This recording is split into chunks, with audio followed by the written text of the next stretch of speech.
I walked out of a marriage everyone called perfect. Why would a woman leave a man who never raised his voice, never forgot an anniversary, never looked at another woman? Stay with me. Because what I'm about to tell you will make you question everything you think you know about love. I remember the exact moment I knew I had to leave. It was a Tuesday morning in late September. The kind of morning where the air smells like coffee and cinnamon, and the light comes through the kitchen window at just the right angle. Michael was reading the newspaper. My daughter Emma was finishing her oatmeal before school. Everything looked perfect. Michael looked up at me and smiled that same gentle smile he'd given me for 19 years. "Good morning, beautiful," he said, like he always did. And I felt absolutely nothing. Not anger, not resentment, not even sadness, just emptiness. That's when I knew. You see, everyone in our neighborhood thought we were the ideal couple. The Johnsons down the street would say, "If only my husband was more like Michael." My own mother would tell me, "You're so blessed, Sarah. So many women would kill for what you have." And she was right in a way. Michael never cheated. He never gambled away our savings. He never came home drunk or raised a hand to me or our daughter. He remembered every birthday, every anniversary, every small detail about my favorite things. He bought me flowers every Friday without fail. He helped with dishes. He asked about my day. He went to church with us every Sunday. On paper, he was perfect. So why did I feel like I was slowly disappearing? Why did I wake up every morning feeling like a ghost in my own home? Let me take you back to the beginning because this story doesn't start with leaving. It starts with love. Real, genuine, young love. I met Michael when I was 22 years old. I was working at a small bookstore in downtown Portland, Oregon, trying to figure out what to do with my English degree. He came in one rainy afternoon looking for a gift for his sister. He had these kind brown eyes and this nervous way of running his hand through his hair. We talked about books for almost an hour. He asked me out for coffee that same day. Within 6 months, we were engaged. My mother cried happy tears at our wedding. "You found a good man, Sarah," she whispered to me before I walked down the aisle. "Hold on to him." And I did. Oh, how I tried to hold on. The first few years were beautiful. We moved into a small house with a blue door and a garden I spent weekends tending. Michael worked as an accountant, steady, reliable. Good benefits. I got pregnant with Emma when I was 25. I remember Michael's face when I told him. He picked me up and spun me around our tiny living room, laughing and crying at the same time. "We're going to be a family," he kept saying. "A real family." And we were. For years we were. Emma was born in April with Michael's brown eyes and my stubborn chin. She was perfect. Life was perfect. Or so I told myself every single day. But somewhere around year 7, I started to notice something. Michael listened to me talk, but I don't think he ever really heard me. I would tell him about my dreams of going back to school, maybe becoming a teacher. He would nod and smile and say, "That's nice, honey." Then he would go back to his newspaper, his TV show, his phone. I would share a story about something Emma said that made me laugh. He would chuckle politely, but his eyes never lit up the way they did when he talked about his golf game or his work projects. I started to feel like a background character in my own life. Like I was there to make sure the house was clean and dinner was ready and Emma's homework was done. But not there as a person, not as Sarah, just as Michael's wife, Emma's mother. The woman who made sure everything ran smoothly. I told myself I was being ungrateful. I had a husband who didn't cheat, didn't drink, didn't hurt me. What more could I want? But the years kept passing. 10 years, 15 years, 18 years, and with each year I felt a little more invisible, a little more like I was fading away. My friends would ask me, "Sarah, are you happy?" And I would smile and say, "Of course. I'm blessed." Because that's what you're supposed to say when you have a good husband and a beautiful daughter and a nice house. You're supposed to be grateful. You're not supposed to feel like you're suffocating. And then, on that Tuesday morning in September, Michael smiled at me. That same kind, gentle, perfectly polite smile. And I realized I couldn't remember the last time he'd really looked at me. The last time he'd asked me a question about what I was thinking, feeling, dreaming. The last time we'd had a conversation that wasn't about bills or Emma's college plans or what to have for dinner. I was 41 years old. And I was lonely in a marriage everyone thought was perfect. If these stories feel real to you, please subscribe. Let me tell you about the life I built, so you understand what I was about to walk away from. Our house sat on Maple Street in a quiet suburb just outside Portland. White siding, black shutters, a front porch where I kept potted chrysanthemums that I replanted every season. Inside, everything had its place. Michael liked order, structure, predictability. And I had learned to give him exactly that. Dinner was at 6:30 every evening. Weekends followed the same pattern. Grocery shopping on Saturday morning, church on Sunday, family movie night on Sunday evenings. Emma's school events were marked on the kitchen calendar in blue ink. Michael's work functions were in red. My book club meetings were in green, though I'd stopped going about 3 years prior. Michael never asked why I stopped. I'm not sure he noticed. My mother, Patricia, lived 20 minutes away in a retirement community. She'd call every Tuesday and Thursday like clockwork. "How's my perfect son-in-law?" she'd always ask first. Never "How are you, Sarah?" Always Michael first. Because in her eyes and in everyone else's eyes, Michael was a prize. He came from a good family. His father had been a deacon at the church. His mother, Helen, was the kind of woman who baked pies for every church function and never had a hair out of place. Michael's younger brother, David, was a surgeon. His sister, Rebecca, was married to a lawyer. The whole family seemed to sparkle with success and respectability, and I was supposed to feel lucky to be part of it. Emma was 18 that September. She just started her freshman year at Oregon State University, about 90 miles away. The house felt so empty without her. For 18 years, my entire identity had been wrapped up in being her mother. I drove her to soccer practice, helped with homework, attended every school play and choir concert. I made her favorite meals and stayed up late when she needed to talk about friendship drama or boys or fears about the future. Being Emma's mom gave me purpose. But now she was gone, living in a dorm, building her own life, and I was left alone with Michael. That's when the silence became deafening. Without Emma's voice filling the house, there was nothing but the sound of Michael's newspaper rustling and the TV murmuring in the background. Dinner became almost painful. "How was your day?" I'd ask. "Fine, busy. Johnson account is taking up a lot of time." Silence. "Anything interesting happen?" "Not really." More silence. I'd try to fill the space with stories about my day. But what did I do all day? I cleaned a house that was already clean. I cooked meals for 2 people instead of 3. I ran errands, paid bills, organized closets. I'd started volunteering at the library on Tuesdays and Thursdays just to have somewhere to go. Michael thought it was nice that I was keeping busy. He never asked what I did there or if I enjoyed it. He just nodded approvingly, like I'd made a sensible choice.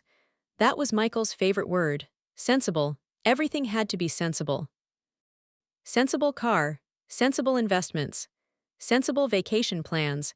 I used to dream about traveling to Italy. I'd show Michael pictures of Tuscany, the rolling hills and vineyards and old stone buildings. "That looks nice," he'd say, "but it's not very sensible right now, maybe when we retire." Retirement was always his answer for someday. Someday we'd travel. Someday we'd try new things. Someday we'd live. But someday never came. My best friend, Rachel, was the only person who seemed to see through my smile. We'd known each other since college. She'd been my maid of honor at my wedding. She lived in Seattle now with her partner, James, but we still talked on the phone every week. "Sarah, you sound tired," she said one evening in August. "I'm fine, just adjusting to Emma being gone." "Is it just that?" Silence on my end. "Sarah, I don't know, Rachel, I feel like I'm disappearing." "What do you mean? Like I'm just going through the motions, like I'm not really here." "Have you talked to Michael about this?" I laughed, but it came out bitter. "Michael doesn't do feelings, Rachel, you know that.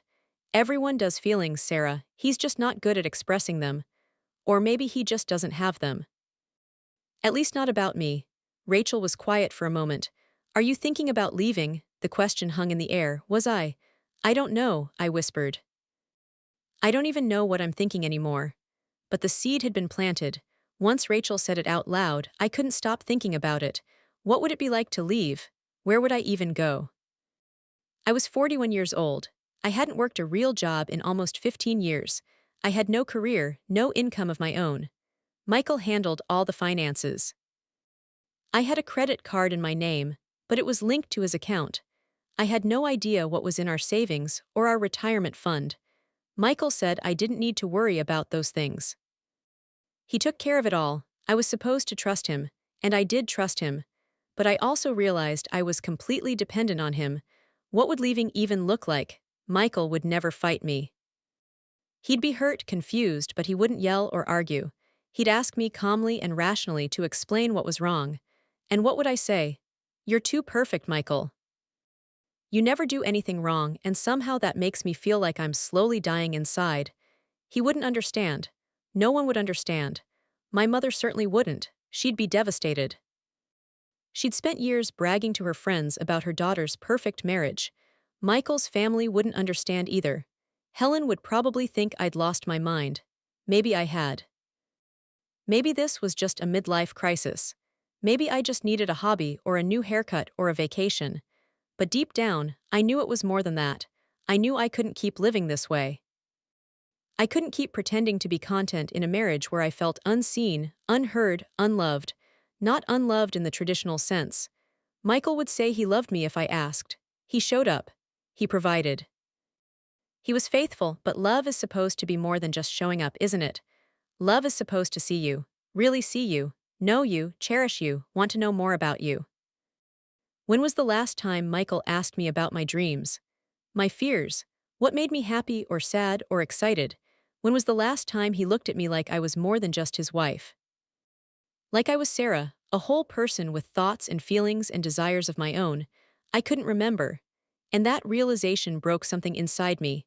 By early September, I'd made up my mind.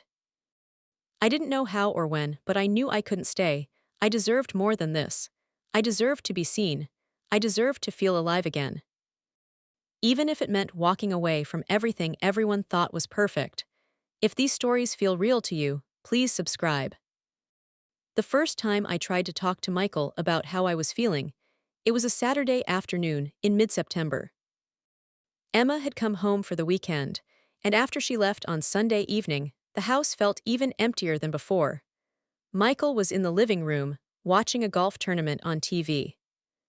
I sat down on the couch beside him. Michael, can we talk? He glanced at me, then back at the screen. Sure, honey, what's up? I took a deep breath. I've been feeling disconnected lately. Like we're not really connecting anymore. He muted the TV and turned to face me. His expression was concerned but also slightly confused. What do you mean? Is something wrong?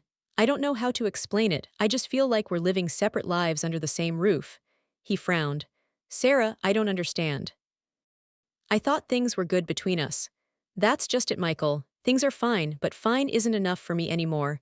What do you want me to do differently? And there it was, that question. What do you want me to do differently? Not how are you feeling? Or tell me more about what's going on inside you. Just a practical question looking for a practical solution. Fix the problem. Move on. I want us to really talk, Michael, about real things, not just schedules and bills and what's for dinner. We talk all the time. No, we exchange information. That's not the same thing. He looked genuinely confused. I don't know what you want from me, Sarah. I felt tears prickling at my eyes. I want you to want to know me. I want you to ask me questions. I want to feel like you're interested in who I am, not just what I do for you and Emma. Michael was quiet for a long moment. Then he said, I think you're overthinking this. Marriage isn't like it is in the movies. It's about partnership, commitment, showing up for each other every day. We have a good life. Why are you trying to complicate things? I stared at him. He genuinely didn't understand. And in that moment I realized he never would. Never mind, I said quietly. Forget I said anything. Sarah, it's fine, Michael, really. I got up and went to the bedroom. I closed the door and sat on the edge of the bed, my whole body shaking. He didn't get it. He thought I was being dramatic or emotional or unreasonable. He thought our marriage was fine because there was no yelling, no cheating, no obvious problems. But what about the slow suffocation of being unknown? What about the loneliness of sleeping next to someone who doesn't really see you? That night, I barely slept. I kept replaying the conversation in my head, wondering if I'd said the wrong thing or if there was a better way to make him understand. But I knew, deep down, that it wasn't about how I said it. It was about who Michael was. He was a good man, but he was also emotionally unavailable in a way I'd never fully acknowledged until now. The next morning, Michael acted like nothing had happened. He made coffee, kissed me on the forehead, and went off to work. Business as usual. I called Rachel. I tried to talk to him, I told her. And he didn't get it. He thinks I'm making problems where there aren't any, Rachel sighed. What are you going to do? I don't know, but I can't keep living like this, Rachel. I can't. Maybe you need some space to think. Come visit me for a few days. The idea sounded like oxygen to a drowning person. I don't know if I can just leave. Why not? Emma's at school. Michael can take care of himself for a few days. Just come. Clear your head. 2 days later, I packed a small bag and told Michael I was going to visit Rachel in Seattle for the weekend. He looked up from his newspaper. Okay, have a good time. That was it. No, I'll miss you, or is everything okay? Just have a good time. I drove the 3 hours to Seattle with tears streaming down my face. Rachel met me at the door and wrapped me in a tight hug. You're going to be okay, she whispered. That weekend, I felt like I could breathe for the first time in years. Rachel and I talked for hours. We walked along the waterfront, ate at little cafes, laughed at old memories. I realized how much I'd missed just being myself, not Michael's wife, not Emma's mom, just Sarah. You seem lighter here, Rachel observed on Saturday evening. We were sitting on her balcony, drinking wine and watching the sun set over the city. I feel lighter. Like I've been carrying a weight I didn't even know was there. That weight is your marriage, Sarah, I nodded slowly. I think I need to leave him. Saying it out loud made it real. Rachel reached over and squeezed my hand. I'll support you no matter what you decide, but you need to be sure. Because once you walk away, there's no going back. I know, but the truth was, I'd already walked away in my heart. Now my body just needed to catch up. When I got home on Sunday evening, Michael was watching TV. How was your trip? He asked. Good, really good. That's nice. He turned back to the TV. I stood there for a moment, watching him. This man I'd spent 19 years with, this stranger. Over the next 2 weeks, I started making plans. I contacted a lawyer quietly, just to understand what divorce would look like. I opened a bank account in my name only. I started looking at apartments I could afford. I didn't tell Michael any of this. I wasn't ready yet. But I was getting ready. And then, on a Tuesday evening in early October, everything changed. I came home from the library to find Michael's mother, Helen, sitting in our living room. Michael was sitting next to her, looking uncomfortable. Sarah, sit down, Helen said in that firm, no-nonsense voice of hers. We need to talk. My stomach dropped. What's going on? Helen folded her hands in her lap. Michael told me you've been acting strangely, distant, unhappy. I looked at Michael. He wouldn't meet my eyes. You told your mother about our private conversation. I was worried about you, he said quietly. I didn't know what else to do. Helen leaned forward. Sarah, I've been married for 43 years. Marriage isn't always easy. There are times when you feel disconnected or frustrated, but you don't just give up. You work through it. Helen, I appreciate your concern, but this is between Michael and me. Your family, Sarah, which means your problems are our problems. I felt anger rising in my chest. No. My marriage is not your business. Helen's face hardened. Don't be selfish, Sarah. Think about Emma. Think about the life you've built. Don't throw it all away because you're having some kind of emotional crisis. Emotional crisis? I stood up, my hands shaking. Is that what you think this is? Michael stood too. Sarah, calm down. Don't tell me to calm down, Michael. You brought your mother into our private issues instead of actually listening to me. I'm trying to help, Helen said. I didn't ask for your help. The room went silent. Helen stood up, smoothing her skirt. I can see you're too upset to have a rational conversation. I'll leave. But Sarah, think carefully about what you're doing. Good men like Michael don't come around often. She walked out, Leaving Michael and me standing in the living room, I looked at him. How could you do that? How could you tell her about something so personal? I didn't know what to do, Sarah. You're shutting me out. Because you don't listen. Because every time I try to tell you how I feel, you either don't understand or you try to fix it like it's a problem to be solved. What do you want from me? And there it was again. That same question. I was so tired of that question. I want a divorce, Michael. The words came out before I could stop them. His face went pale. What? I want a divorce. I can't do this anymore. If these stories feel real to you, please subscribe. Michael just stood there, staring at me like I'd spoken in a foreign language. You can't be serious. I've never been more serious about anything in my life. He sank down onto the couch, his head in his hands. I don't understand. What did I do wrong? And that was the problem, wasn't it? He didn't do anything wrong. That's what made this so hard. You didn't do anything wrong, Michael. That's not the point. Then what is the point? Help me understand, Sarah. I sat down across from him. For the first time in our marriage, I saw real emotion on his face. Fear, confusion, pain. The point is that I feel invisible in this marriage. I feel like I've spent 19 years being your wife and Emma's mother, but nobody asks who Sarah is. I know who you are. Do you? What's my favorite color, Michael? He blinked. Blue, I think. It's green, has been our entire marriage. What do I dream about? What makes me happy besides Emma? He was quiet. You don't know, do you? Because you've never asked. Not really. That's not fair. I've always taken care of you. Taking care of me isn't the same as knowing me. Michael's voice broke. So what, Sarah? You just want to throw away 19 years because I'm not good at feelings. I want to feel alive again. I want to matter. Not as a wife or a mother, but as a person. You matter to me. Do I, or do I just fit into your life in a convenient way? He looked up at me, and for the first time I saw anger in his eyes. You know what? Maybe you're right. Maybe I don't know your favorite color or whatever deep emotional thing you need me to know. But I showed up, Sarah, every single day for 19 years. I worked hard, I provided for you and Emma, I never cheated, I never lied, I never hurt you.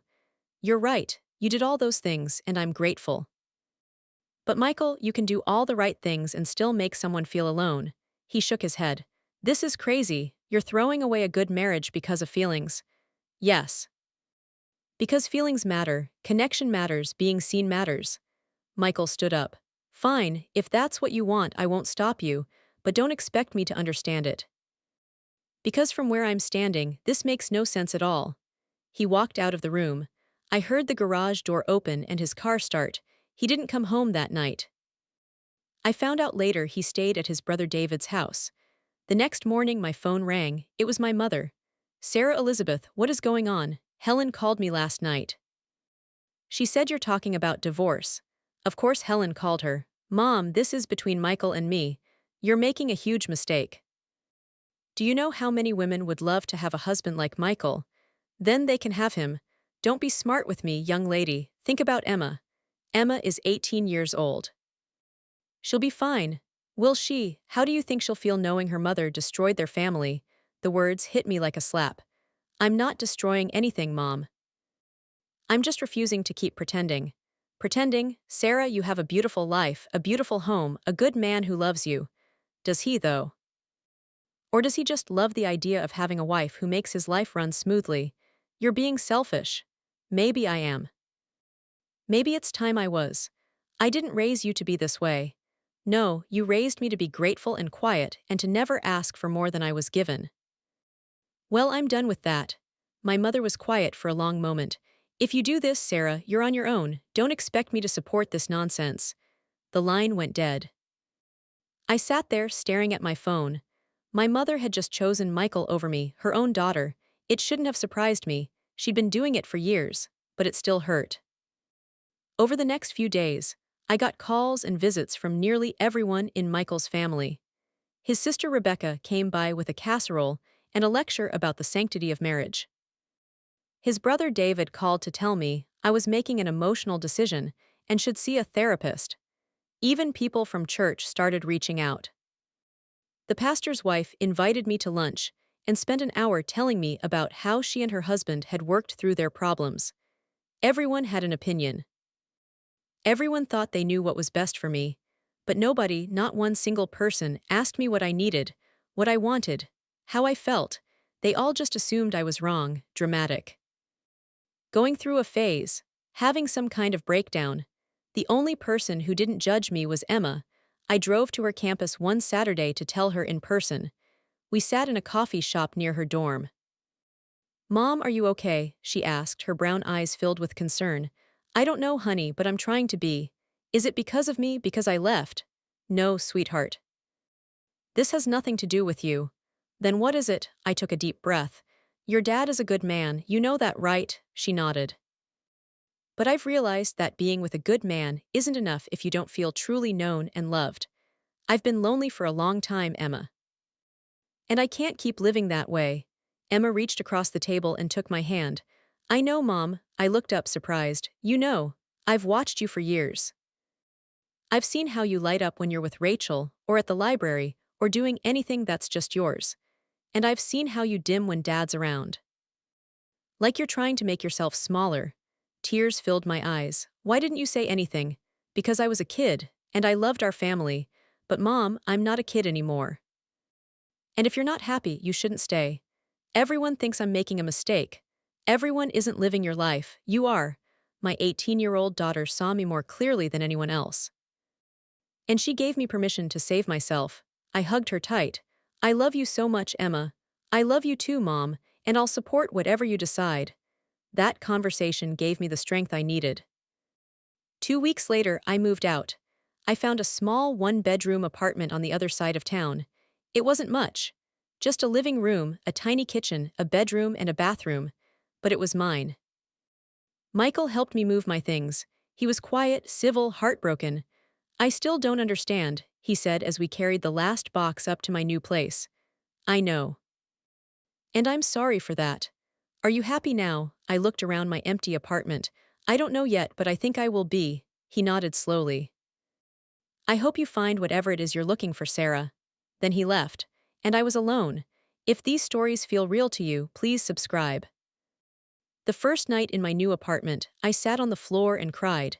Not because I regretted leaving, but because I was grieving. Grieving the life I thought I'd have. Grieving the version of myself that tried so hard to be content with so little. Grieving the years I'd lost trying to make myself fit into a box that was too small for me. But somewhere in the middle of those tears, I also felt something else. Relief. For the first time in years, I could breathe.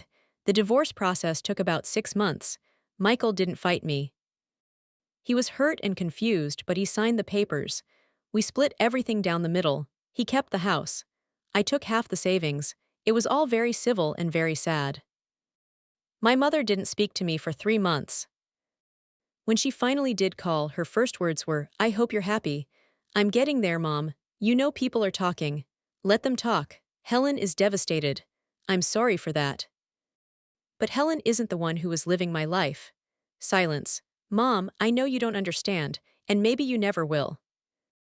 But I need you to try to respect my decision. I just don't see why you couldn't work it out. Because some things can't be worked out. Some things are just wrong, not bad. Just wrong for who you are." She sighed. "You were always stubborn, even as a little girl. I prefer to think of it as knowing my own mind." "Well, you've certainly made up your mind about this." "I have." Another long silence. "Are you eating enough, taking care of yourself?" And just like that, my mother was back. Still judgmental, still disappointed, but still my mother. "I'm eating, Mom, I'm okay." "Good. Because despite everything, you're still my daughter." It wasn't forgiveness, not exactly, but it was a start. Emma came home for Thanksgiving. She split the time between Michael's house and my apartment. "This place is cute, Mom," she said, looking around. I'd slowly furnished it with pieces from thrift stores and garage sales. Nothing matched, but somehow it all worked together. It felt like me. "Thanks, sweetie. Dad asked about you." "How is he?" "He's, Dad, you know, keeping busy. Going through the motions." I felt a pang of sadness. "I hope he finds someone who fits better with who he is." "Do you think you will find someone, I mean?" "I don't know." "That's not what this was about, Emma. This was about finding myself." She smiled. "I think you did, Mom, you seem different." "Lighter, I feel lighter." Over the next few months, I started building a new life. I enrolled in classes at the community college. I'd always wanted to finish my degree and get my teaching certification. Now I finally could. I made new friends in my classes, people who didn't know me as Michael's wife or Emma's mother. People who just knew me as Sarah. I started painting again, something I'd loved in college but had given up years ago. My little apartment became filled with canvases. Most of them weren't very good, but I didn't care. They were mine. I joined a book club at the library where I volunteered. I went hiking on weekends. I traveled to Seattle to visit Rachel every month. I started saying yes to things that scared me and no to things that drained me. I learned to be alone without being lonely. And slowly, I started to recognize myself again. One afternoon in early spring, almost a year after I'd left, I ran into Michael at the grocery store. We both stopped, caught off guard. "Hi," I said. "Hi," awkward silence. "How have you been?" I asked. "Good, busy with work. You?" "Good, I'm in school now, working on my teaching certification." His eyebrows rose. "Really, That's great, Sarah. Thanks," more silence. "I'm sorry," he said suddenly, "for not seeing you, for not trying harder to understand." I was surprised. Michael rarely apologized or showed this kind of vulnerability.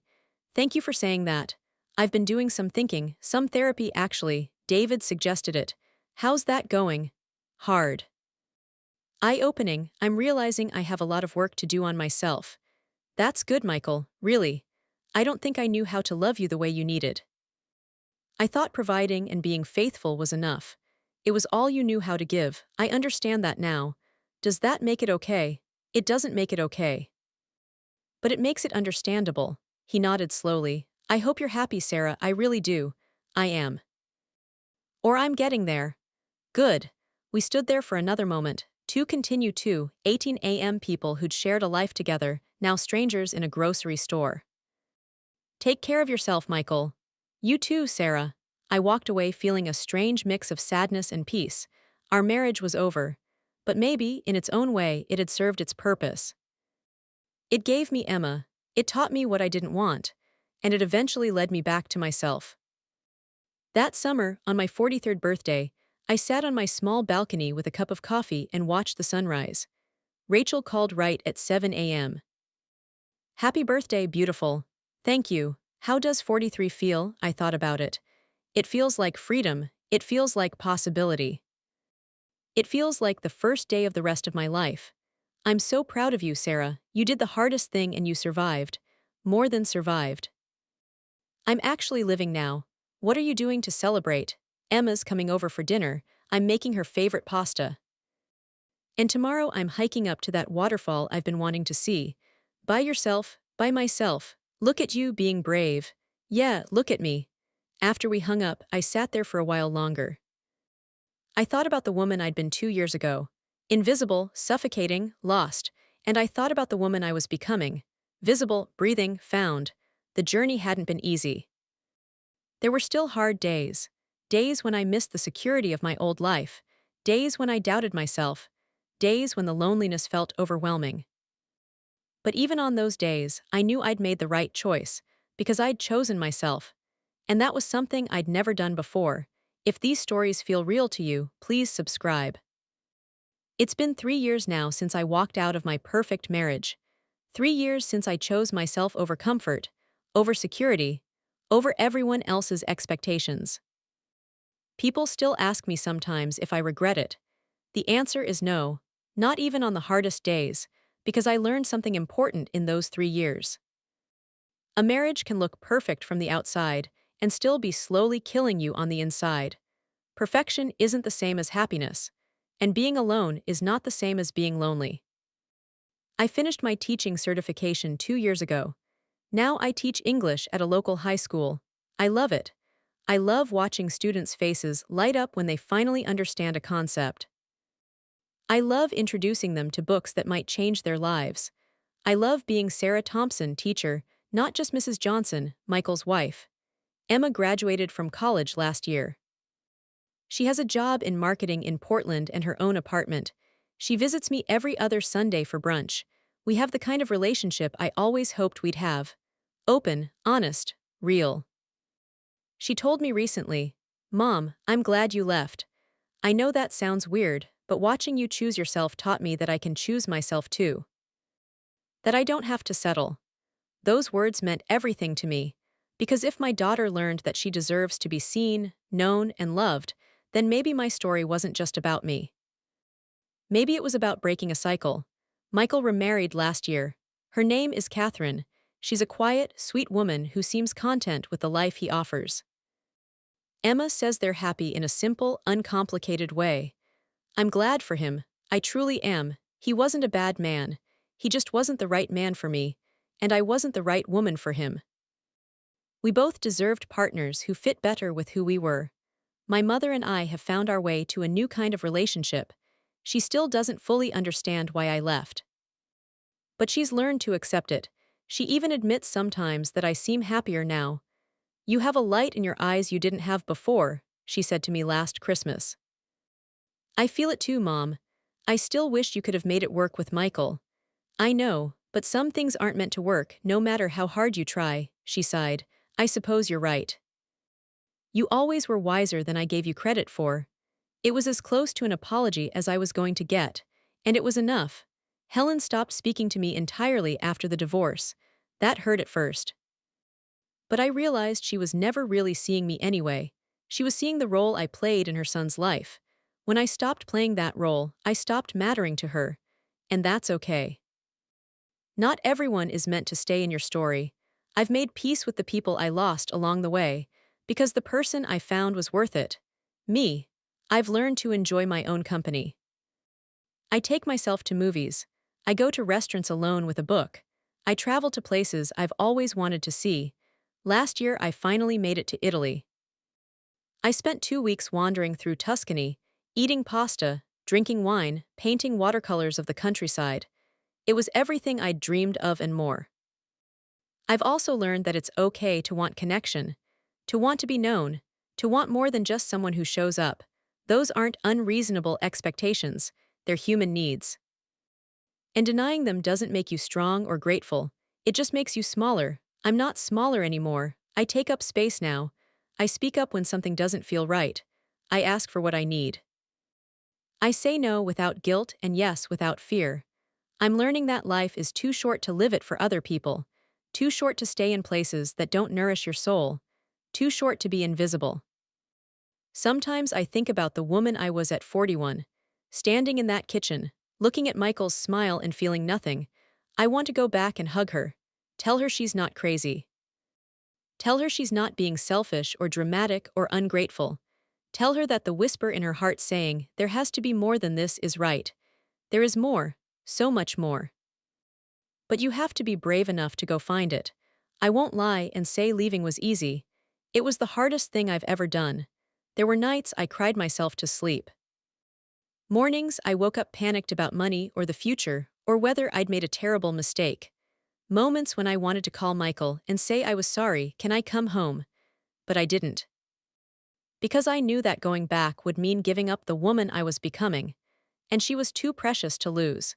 If you're reading this and you feel that same whisper in your heart, if you're in a marriage or a relationship that looks perfect but feels empty, if you're going through the motions and wondering if this is all there is, please know you're not alone. And you're not crazy. Your feelings are valid. Your needs matter. You deserve to be seen and known and cherished for who you truly are, not just for the role you play in someone else's life.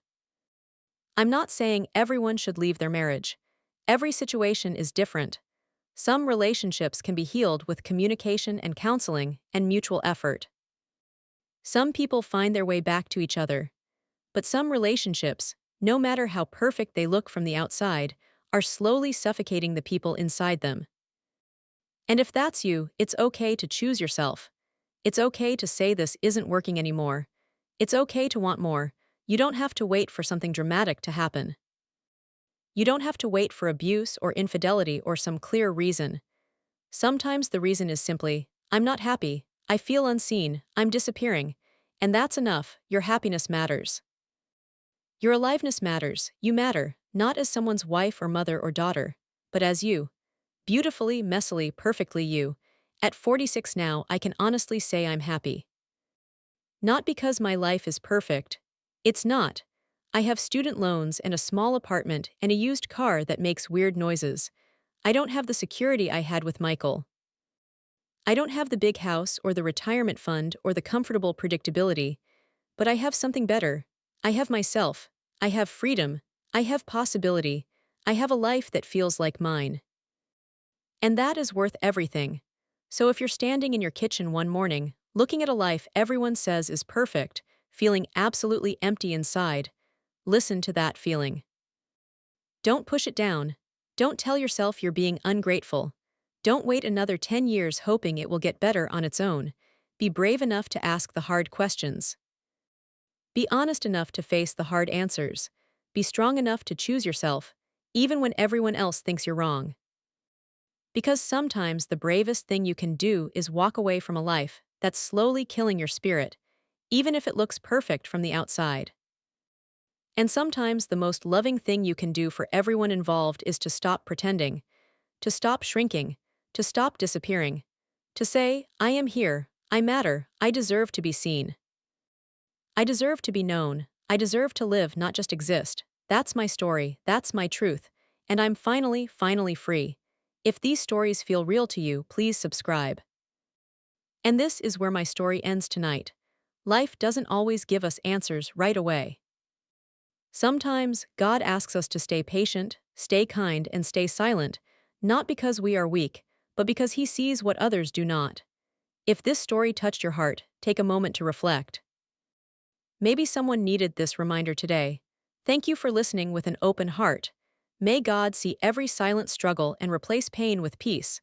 Until next time. This was Voice of Auntie Universe.